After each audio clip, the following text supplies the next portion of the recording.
This is Craig Brown, and welcome to Passages. Passages is a space to explore Bible passages used for preaching, reflection, and prayer. My hope is that Passages will shine a unique light on text used for preaching at the First Free Methodist Church of Seattle, or for anyone looking to dive deeper into the Bible. Today's passage is Joshua, chapter 4, verses 1 to 7. It's the basis for the sermon at First Free Methodist Church on June 15, 2025. It's part of our series called Gathered to Go, How to Serve Jesus Today. So let's hear the text from Joshua chapter 4, beginning at verse 1. I'll be reading from the New American Standard Bible and its 2020 revision. Now when the entire nation had finished crossing the Jordan, the Lord spoke to Joshua, saying, "Take for yourselves 12 men from the people, 1 man from each tribe, and command them, saying, Take up for yourselves 12 stones from here, out of the middle of the Jordan, from the place where the priest's feet are standing firmly, and carry them over with you, and lay them down in the encampment where you will spend the night." So Joshua called the 12 men whom he had appointed from the sons of Israel, 1 man from each tribe.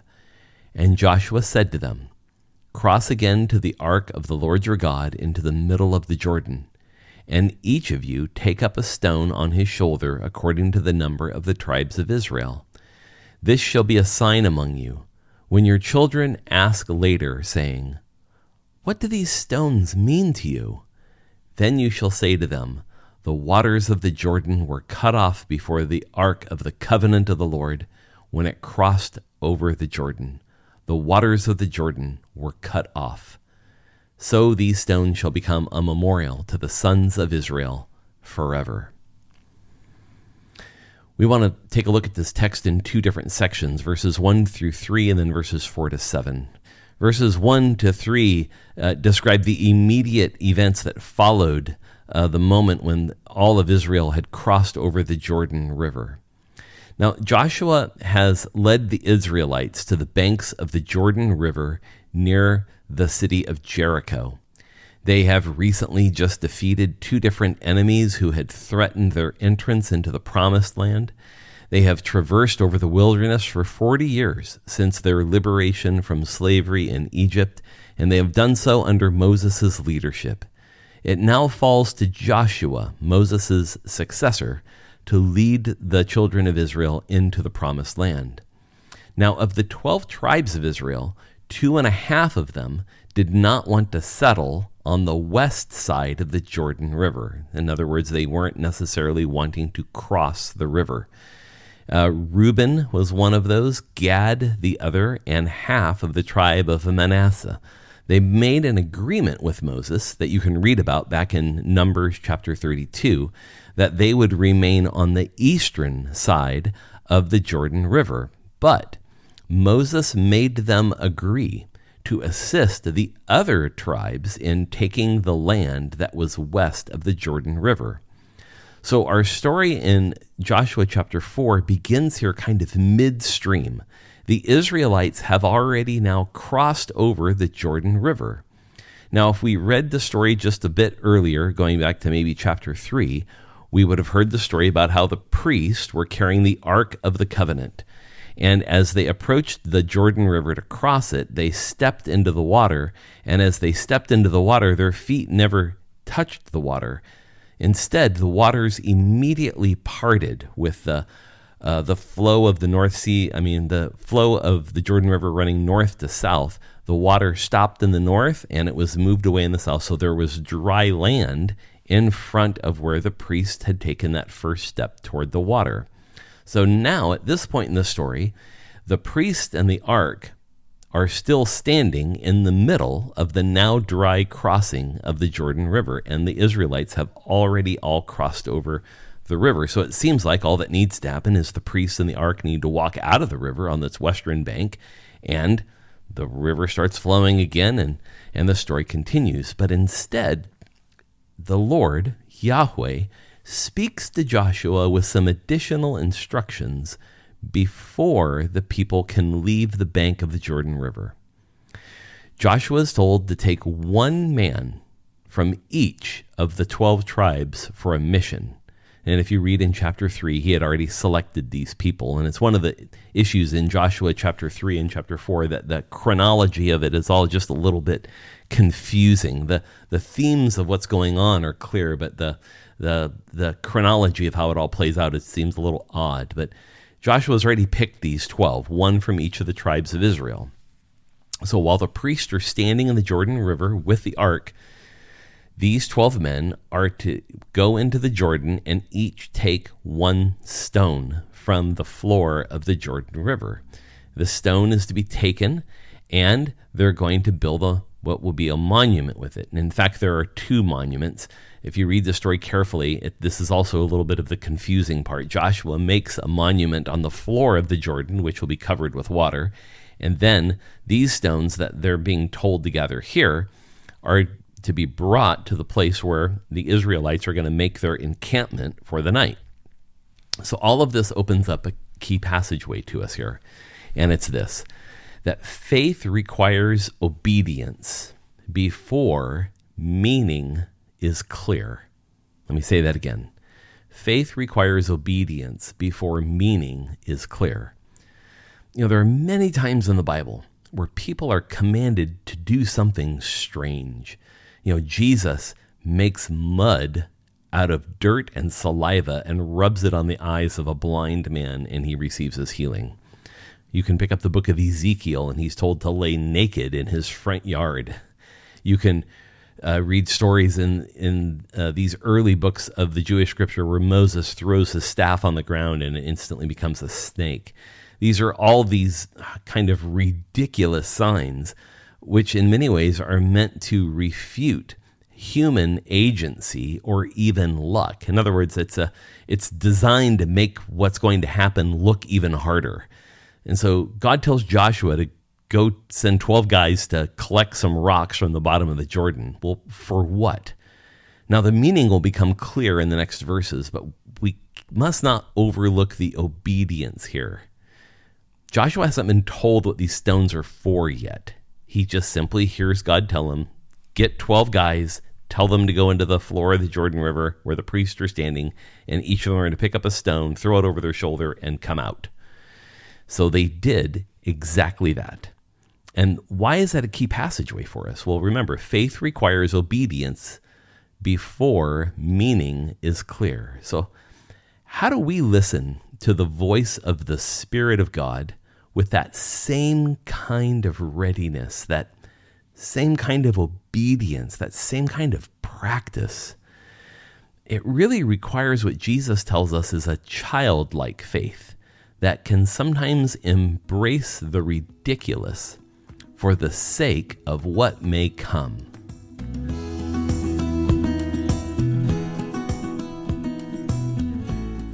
So now we turn to the second part of this passage of Scripture, verses 4 to 7 of Joshua chapter 4. And in keeping with the key passageway I just spoke of, Joshua does exactly as he's asked to do. He calls 12 men together and he gives them the instruction that God has given him. He directs them to the place where the priests are standing in the middle of the dry Jordan River while they hold the Ark of the Covenant. They're still standing there in the middle of the river. So as I read the story, it always plays out in my head. What in the world is going on where these priests are just holding the Ark of the Covenant there for some indefinite period of time? Now, what's happening here is that they're each to pick up a stone. So there's 12 stones in all that they're required to pick up. They're large enough to be carried on the shoulder. So these are not small little rocks they're supposed to pick up, but stones that are heavy that they would carry on their shoulder. And then they're given the instructive. In other words, the text tells us what they're supposed to do. The first thing we learn is that these stones are going to be a sign for you. The second thing we learn is that when your children ask later, what do these stones mean to you, will happen. And that statement right there, what do these stones mean to you, is important because the grammar here is key. It's not what do these stones mean. That's not what it says in Hebrew. It says, what do they mean to you? So these stones are not just for a mere act of remembrance. In some ways, they're to call back to an experience that these Israelites had as they crossed the Jordan River. Their meaning, or the meaning of this event, is attached to their experience of the event. Remember, the question isn't what the children will later ask. What do these stones mean? That's not what they're going to ask. What do these stones mean to you is what they're going to ask. So first, this is going to be a sign. Second, when your children ask later, what do these stones mean to you? Number 3 then, the stones mean that the water was cut off when the Ark of the Covenant moved into the water. The control of water here is again important. Within kind of a Jewish theology, mythology, there was this sense in which only God could command and control the water. So when Moses parts the Red Sea and the children of Israel walk through it, that is clearly an act of God. The same thing happens here when the Jordan River is parted because of the priest standing in the middle of it with the ark. That's clearly an act of God. This parting of the Jordan River happens 2 more times in the Bible, 3 in all, including this story with Joshua. The first one is when Elijah parts the waters of the Jordan River to walk across to go to Mount Horeb. And then when Elisha succeeds him, he parts the waters of the Jordan River when he comes back after Elijah has been assumed into heaven. So the idea here of parting water becomes really significant, really important in the Bible. So we've got 3 parts of this. This is to be a sign for you. That's number 1. That's what the stones are for. Number 2, when your children ask later, what do these stones mean to you? That's the second part. The third is that the stones mean that the water was cut off when the Ark of the Covenant moved into the water. And then there's the fourth thing, that these stones will become a memorial to the sons of Israel forever. These stones will be used to create a memorial monument. The word we use in Old English for this is Ebenezer, a monument of remembrance. They will commemorate the crossing of the Jordan, yes, but more how it was crossed. It's not that they crossed the Jordan alone. That's done by a lot of people. But it's really much more significant how they crossed it. And they crossed it by the power of the Lord. And that opens up a key passageway for us as we close. The monuments of God's work bear witness to God's greatness. You know, I've been a pastor over 30 years now, and every single church I've served has a culture that's very much like a culture followed by educational institutions and healthcare facilities, in that we have a culture of naming buildings and things after people to remember them. So in every church I've served, there's been some building, some room, some hall, some chapel that's been named after someone. And almost always it's named after a former pastor. Now, what I recognize, at least for me, is that with the last name Brown, hardly anyone is going to ever name anything after me, because why would you call something the Brown Chapel if it's painted white? Go figure. All that's to say is this, is that we find little of this notion in the Bible, that idea of naming things after people. But what we do find here are monuments to what God has done.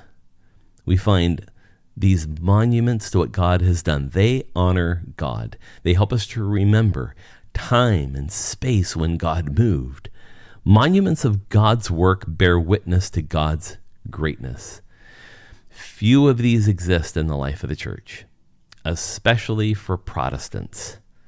Now, while celebrating those who have gone before us is important, but sometimes part of what gets lost there is the story of how the power of God was at work in and through that person. Something for all of us we should really consider is that when we glorify the past, are we really just looking to what we think is a better day or a better time, or are we looking back to the moments of God's greatness so that we can be encouraged in our moment of challenge that we find ourselves in. A quick note about this podcast called Passages. It's migrating to a new feed. Many of you subscribe to this podcast on my own feed, revcraig.com. I would encourage you to please subscribe to the FFMC podcast feed, where you can find this very same podcast. So you can just search for 4 simple letters in your podcast app. Just search for FFMC. You'll find our church there with its kind of round logo and the 4 letters FFMC printed inside of it. Passages will be published each week, along with our sermons and other great content. So I'd encourage you to subscribe to our new feed. I'd encourage you also to visit our church's website, ffmc.org, to learn more about free Methodism and how you can connect with our community. For now, I bid you all grace. Thanks for listening, and we'll see you next time.